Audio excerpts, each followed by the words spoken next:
Ryan, kumusta ngayon ang kalagayan ng mga sugatan at ano ang dahilan bakit nahulog sa bangin yung bus?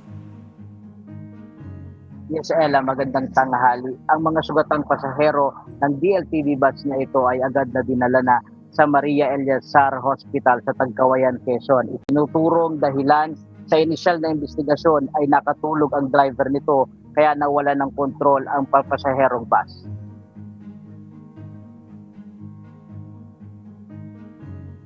Ella, bandang alas 3:25 ng madaling araw, Disyembre 26, nang maganap ang aksidente sa barangay Magaisi. Lumihis umano sa kalsada ang DLTV bus na papuntang Gubat, Sorsogon mula Cubao, Quezon City. Nahulog sa humigit kumulang 10 metrong bangin.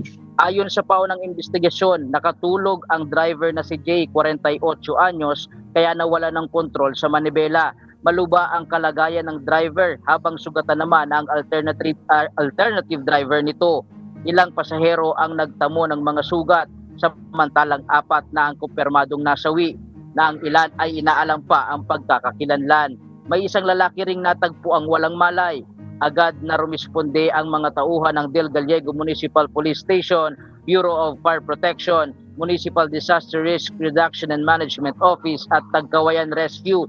Dinala sa Maria Eleazar General Hospital sa Tagkawayan, Quezon ang mga sugatan para sa agarang gamutan. Samantala patuloy din ang ginagawang investigasyon ng mga otoridad sa naturang aksidente.